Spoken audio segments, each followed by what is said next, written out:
Good morning to all, and thank you for the privilege of allowing me to address you. I come from the Maltese Tourism Authority, and from what I gathered this morning, I come from the industry of tourism, which is a very important user in terms of the sea and the coast, particularly destinations which depend heavily on coastal tourism.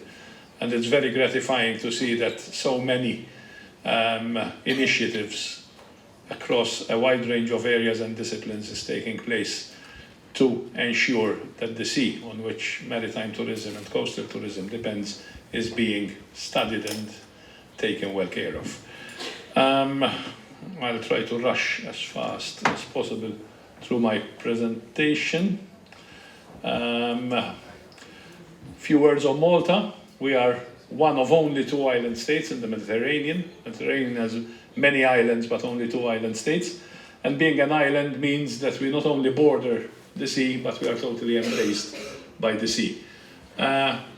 Poetically, we are also geologically an island whose geology is composed totally of sedimentary rocks, which means that we were born out of the sea which surrounds us.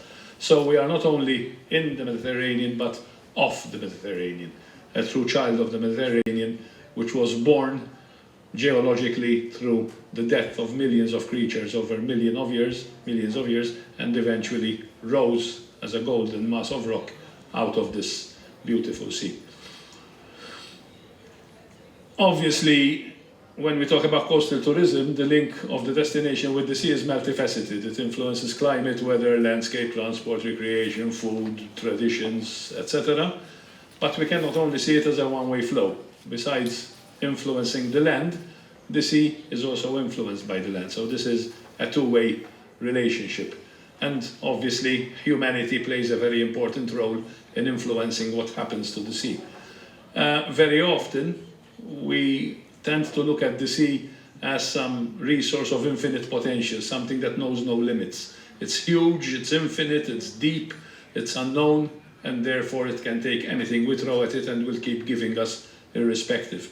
And we know full well that this is a very dangerous and fallacious assumption, because this seemingly infinite body of water is in fact sensitive, delicate, vulnerable, prone to irreversible damage due to excess human activity, which exceeds its capacity to heal itself. So we have to respect the sea, because it is not as infinite and strong as we think it is.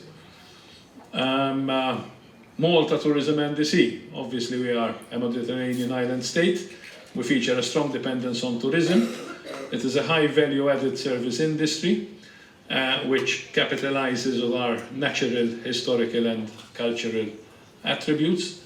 Tourism in our peak year 2019 generated a huge number of tourists, 2.75 million, 19.3 million overnights, 2.3 billion euro of expenditure, and this year we expect to be very close, if not slightly more than that record number.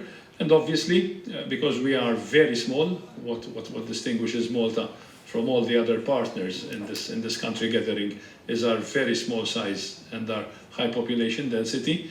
All of Malta can be considered as a coastal location, although in our mindset there are people who live away from the coast who think that they live inland, but not irrespective of that.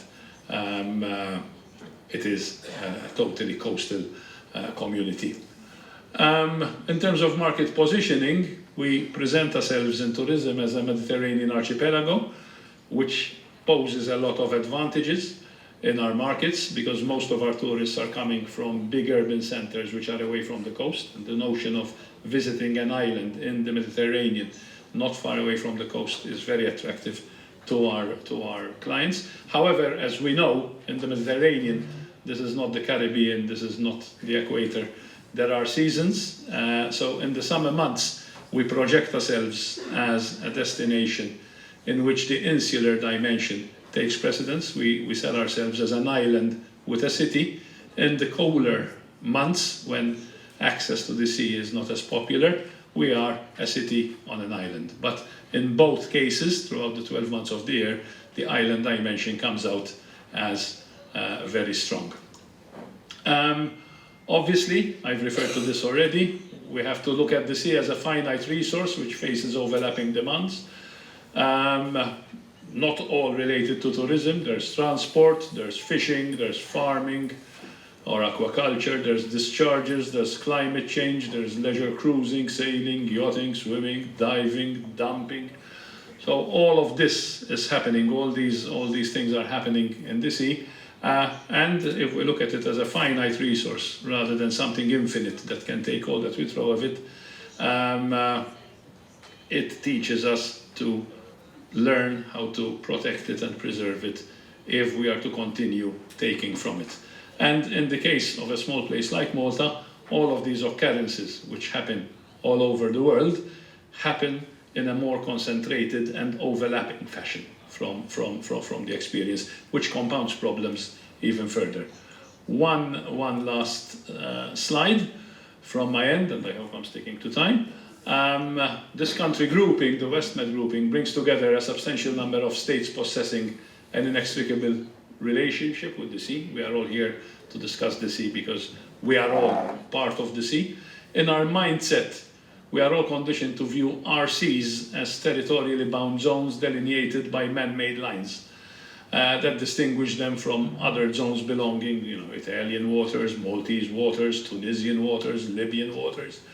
But the sea itself does not recognize such boundaries, in my opinion, and freely transfers all of its bounty and all of its problems within its entire mass and expanse. And country A's problems of today will inevitably become country B's and C's problems of tomorrow. This is why we need to work together, and this is why I felt so encouraged following all the initiatives taking place in the interest of the sea this morning. The sea is the womb which gave us birth, but can very easily become the tomb into which we descend. So this is why it needs to be treated with understanding, care, and respect. And in conclusion, it is only by working together for the common interest that we can create regional frameworks to boost sustainable coastal and maritime tourism in the Mediterranean for our mutual benefit. Thank you.